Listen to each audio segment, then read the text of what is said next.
नमस्कार दोस्तों, मैं सनातन संस्कृति नादिनान चैनल से आपका अपना अमित आज एक नई कहानी लेकर प्रस्तुत हूँ जो पांडवों के जन्म से संबंधित है। क्या है पांडवों के जन्म की कथा? क्या है वो जिससे हम जान सकें कि पांडव बिना पिता के वीर के पैदा हुए थे। चलिए कहानी की ओर बढ़ते हैं। जैसा कि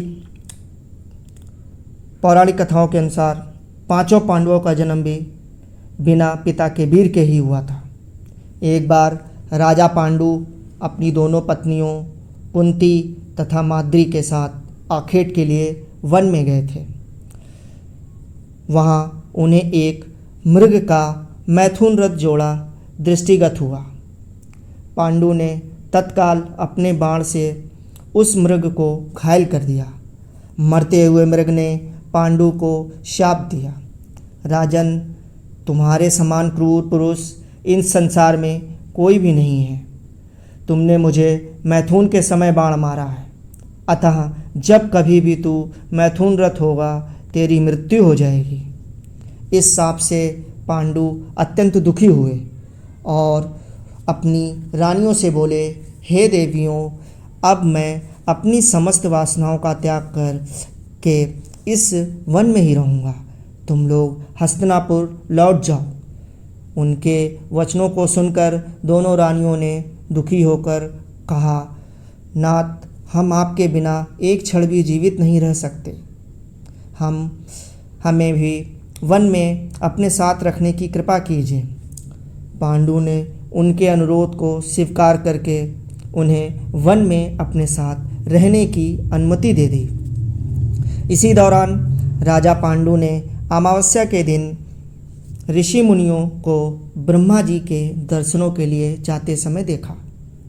उन्होंने उन ऋषि मुनियों से स्वयं को साथ ले जाने का आग्रह किया।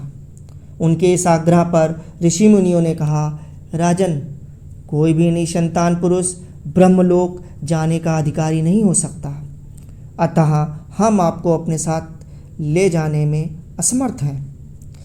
ऋषि मुनियों की बात सुनकर पांडु ने अपनी पत्नी से बोले, हे कुंती, मेरा जन्म लेना ही व्यर्थ हो रहा है, क्योंकि संतानहीन व्यक्ति पितृ ऋण, ऋषि ऋण, देव ऋण, मनुष्य ऋण से मुक्ति नहीं पा सकता। क्या तुम पुत्र प्राप्ति के लिए मेरी सहायता कर सकती हो? कुंती बोली, हे आर्यपुत्र, दुर्वासा ऋषि ने मुझे एक ऐसा मंत्र प्रदान किया है जिससे मैं किसी भी देवता का आवाहन करके मनोवांछित वस्तु प्राप्त कर सकती हूँ। आप आज्ञा करें, मैं किस देवता को बुलाऊं? इस पर पांडु ने धर्म को आमंत्रित करने का आदेश दिया। धर्म ने कुंती को पुत्र प्रदान किया जिसका नाम युधिष्ठिर रखा गया। कालांतर में पांडु ने कुंती को पुनः 2 बार वायुदेव तथा इंद्रदेव को आमंत्रित करने की आज्ञा दी। वायुदेव से भीम तथा इंद्र से अर्जुन की उत्पत्ति हुई।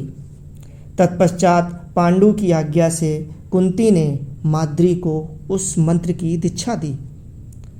माद्री ने अश्विनी कुमारों को आमंत्रित किया और नकुल तथा सहदेव को जन्म दिया। एक दिन राजा पांडु माद्री के साथ वन में सरता के तट पर भ्रमण कर रहे थे। वातावरण अत्यंत रमणीक था और शीतल मंद सुगंधित वायु चल रही थी। सहसा वायु के झोंके से माद्री का वस्त्र उड़ गया। इससे पांडु का मन चंचल हो उठा और वे मैथुन से प्रवृत्त हुए और शापवश उनकी मृत्यु हो गई। माद्री उनके साथ सती हो गई, किंतु पुत्रों के पालन पोषण के लिए कुंती हस्तिनापुर लौट आई। दोस्तों, कहानी कैसी लगी? लाइक, सब्सक्राइब, कमेंट जरूर